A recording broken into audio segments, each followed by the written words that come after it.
యోబు గ్రంథం 22వ అధ్యాయం 28వ వాక్యంలో 2వ భాగం.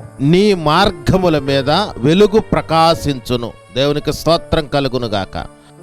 ఈ వాగ్దానాన్ని మీ అందరి జీవితంలో స్థిరపరచబోతూ ఉన్నాడు. నీ మార్గముల మీద వెలుగు ఆయన ప్రకాశింప చేయబోతూ ఉన్నాడు. నీ చేతి పనుల మీద, నీ ఉద్యోగము, నీ కుటుంబము, నీ వ్యక్తిగత జీవితము, నీకు సంబంధించిన ప్రతి మార్గమందును ఈ సంవత్సరం ఆఖరి దినాలలోనికి వచ్చినటువంటి మీ జీవితాలలో ఆయన వెలుగు ప్రకాశింపచేయునుగాక. ఆమేన్.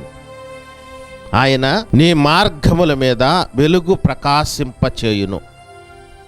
ఎలా ప్రకాశింపచేస్తాడు ఆయన? ఆయన ప్రకాశింపచేయడానికి ఉన్నటువంటి పరిస్థితులు ఏమిటి అని పరిశుద్ధ గ్రంథంలో మనం గమనించుకుంటే, దానియేలు గ్రంథం 2వ అధ్యాయం 22వ వాక్యాన్ని నేను చదువుతాను. ఆయన మరుగు మాటలను మర్మములను బయలుపరచును, అంధకారములోని సంగతులు ఆయనకు తెలియను.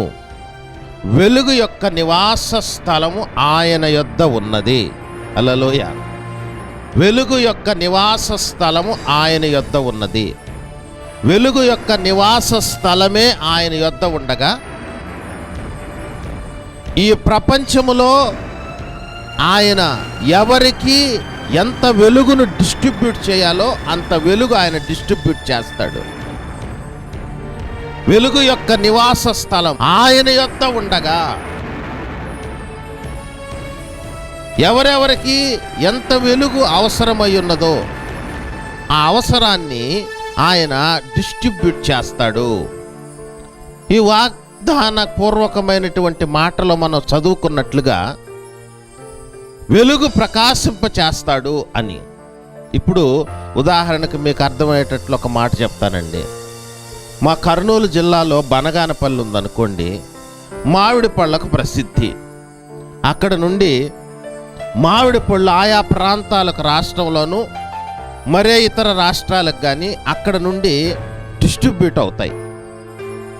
అలాగే ఒంగోలు జిల్లాలో సీమకుర్తి ఉందనుకోండి, ప్రకాశం జిల్లాలో, అక్కడ మార్బుల్ స్టోను ప్రసిద్ధి. అక్కడ ఆ గనులు ఉన్నాయి. అక్కడ నుండి ఆయా ప్రాంతాలకు, ఆయా రాష్ట్రాలకు, దేశంలో నలుమూలలకు, అనేక ప్రాంతాలకు, పలు ప్రాంతాలకు అక్కడ ఉన్నటువంటి మార్బుల్ స్టోన్ డిస్ట్రిబ్యూట్ అవుతుంది. అలాగే హైదరాబాద్ ఉందనుకోండి, చిన్నప్పటి నుండి మనం చదువుకుంటున్నాం పాఠ్య పుస్తకాలలో, ద్రాక్ష తోటలు హైదరాబాద్ నందు కలవు అని.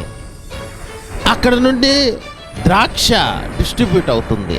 అంటే వాటికి సంబంధించినటువంటి అధికంగా అవి ఉన్నటువంటి స్థలం.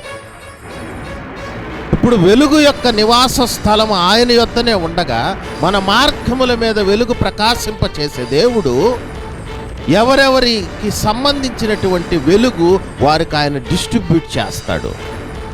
మీ మార్గముల మీద అనగా మీ చేతి పనులు, మీ ఉద్యోగాలు, మీ కుటుంబ వ్యవస్థ, మీ పిల్లలు, మీకు కలిగిన సమస్తము మీద, మీకు కలిగిన సమస్త మార్గముల మీద ఆయన వెలుగు ప్రకాశింపచేయునుగాక.